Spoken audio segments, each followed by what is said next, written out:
চুয়াডাঙ্গা জেলার উপর দিয়ে অতি তীব্র তাপপ্রবাহ বয়ে যাচ্ছে। এছাড়া রাজশাহী, পাবনা, সিরাজগঞ্জ, যশোর ও কুষ্টিয়া জেলাসমূহের উপর দিয়ে তীব্র তাপপ্রবাহ বয়ে যাচ্ছে।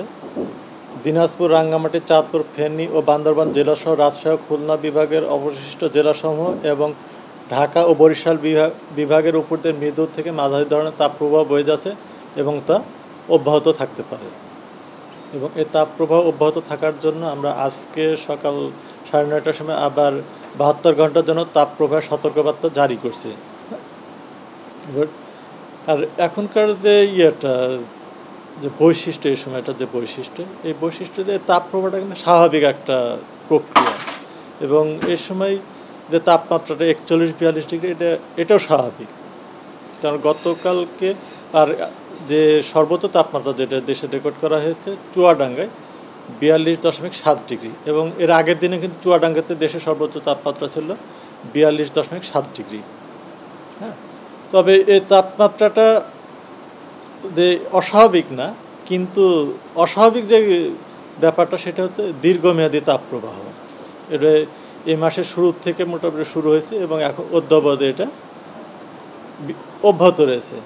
তো এই তাপপ্রবাহ থেকে পরিত্রাণের একমাত্র উপায় হচ্ছে তীব্র কালবৈশাখী ঝড়সহ ভারী বৃষ্টি।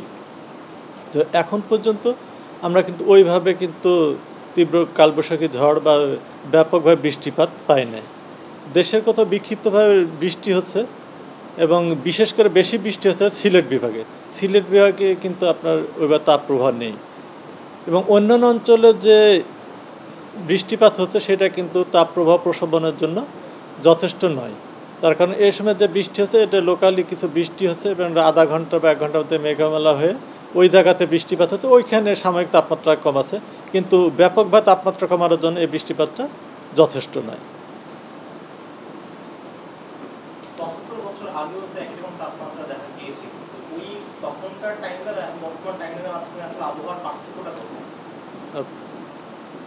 দেখুন, আমাদের দেশের যে আমাদের দেশের কিন্তু 45 ডিগ্রি তাপমাত্রা রেকর্ড আছে। 45.1 ডিগ্রি এটা 1972 সালে রাজশাহীতে রেকর্ড করা হয়েছিল। হ্যাঁ, এবং 44-43 ডিগ্রি তাপমাত্রা কিন্তু আমরা সচরাচর পেয়ে থাকি। কিন্তু ইভেন আমাদের ঢাকাতেও কিন্তু 42.3 ডিগ্রি তাপমাত্রা রেকর্ড আছে। হ্যাঁ, এই আছে, কিন্তু যে ব্যতিক্রম বা অস্বাভাবিক যে এদের দীর্ঘমেয়াদী যে তাপপ্রবাহটা, তাছাড়া এ সময়ের বৈশিষ্ট্য যে তাপপ্রবাহ থাকবে। হয়তো এটা আমরা আগে দেখছি এই তাপপ্রবাহটা 4-5টা স্পেল হয়তো 3 দিনের একটা স্পেল বা 5 দিনের স্পেল, এর 3 দিন পর একটা কালবৈশাখী ঝড় হলো বা 5 দিন পরে একটা কালবৈশাখী ঝড় হলে তাপপ্রবাহটা প্রশমিত হলো, আবার হয়তো 3 দিন পরে আবার হলো। কিন্তু এইবার গতবারও তাপপ্রবাহটা দীর্ঘ সময় ছিল, কিন্তু এবার আরও বেশি দীর্ঘ সময়, তার কারণে মাসের শুরু থেকে শুরু হয়েছে এবং এটা অব্যাহত রয়েছে। না, এখানে একটা বিষয় যে আমরা যেটা দেখছি যে গ্লোবালি কিন্তু করেছে, গ্লোবালি যে গত বছর কিন্তু 2023 সাল থেকে কিন্তু উষ্ণতম বছর ঘোষণা করা হয়েছিল এবং এর ধারাবাহিকতায় হয়তো 2024 সালে সেরকমই হতে যাচ্ছে। আর একটা দিন যে এল নিনোর যে ব্যাপারটা, এল নিনো কিন্তু এখন পর্যন্ত এটা সক্রিয় অবস্থায় আছে, তবে সামনের মাসে হয়তো এটা নিউট্রালের দিকে যাবে এবং এল নিনো সক্রিয় থাকার জন্যই বৃষ্টিপাত এ অঞ্চলে কম হচ্ছে। তার কারণ এল নিনো যখন সক্রিয় অবস্থা থাকে আমাদের ইন্ডিয়ান সাবকন্টিনেন্টে বৃষ্টিপাত কম হয় এবং তাপমাত্রা বেশি হয়।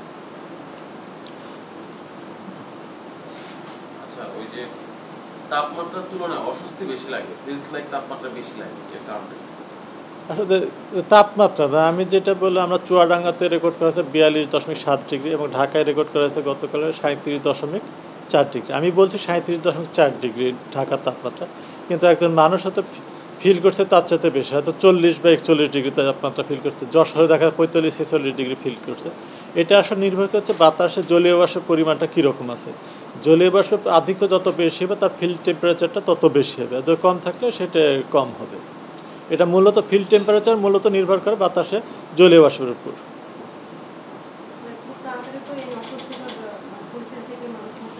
না, এখন যে অবস্থাটা আছে আগামী 72 ঘন্টা এটা অব্যাহত থাকবে। 72 ঘন্টা পরে তাপমাত্রাটা কিছুটা প্রশমিত হবে এবং এ সময় প্রশমিত হলে তাপপ্রবাহ যে পুরোপুরি চলে যাবে এরকম না। এখন যে তীব্র বা অতি তীব্র তাপপ্রবাহ আছে সেই যে তাপপ্রবাহের তীব্রতাটা কমে আসবে, তবে তাপপ্রবাহ একেবারে চলে যাবে এরকম বলার সুযোগ নেই। এবং 72 ঘন্টা পর হয়তো বৃষ্টিপাতের প্রবণতা কিছুটা বাড়ার সম্ভাবনা আছে। হ্যাঁ, না, এখনকার যে বৃষ্টিপাত হলে বজ্রসহ বৃষ্টিপাত হবে, শিলাবৃষ্টি হবে এবং ঝড় যেটা হবে, যে ঝড়টাকে আমরা হলে কালবৈশাখী ঝড় বলি। এটা এখনকার বৈশিষ্ট্য, বৃষ্টি হলে সঙ্গে বজ্রবৃষ্টি হবে, শিলাবৃষ্টি হবে, কালবৈশাখী ঝড় হবে।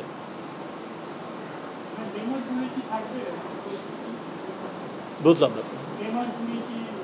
না, এখন তার কারণ মে মাসে তো আমাদের গ্রীষ্মকাল, তার বৈশাখ জ্যৈষ্ঠ গ্রীষ্মকাল, তার কারণে এর সময় গরম থাকবে, তাপপ্রবাহ থাকবে, এটাই স্বাভাবিক। তবে মে মাসে বৃষ্টিপাতের কি পরিমাণ হবে তার উপর নির্ভর করবে আসলে তাপপ্রবাহ থাকবে কিনা। তবে তাপপ্রবাহ থাকার সম্ভাবনা আছে, এটা আসলে আরও 1-2 তারিখে বোঝা যাবে। আমরা দীর্ঘমেয়াদী পূর্বাভাসে বৃষ্টিপাতের আমরা বুঝতে পারবো যে বৃষ্টিপাতটা কীরকম হচ্ছে, তার উপর নির্ভর করবে আছে তাপপ্রবাহটা কীরকম হবে।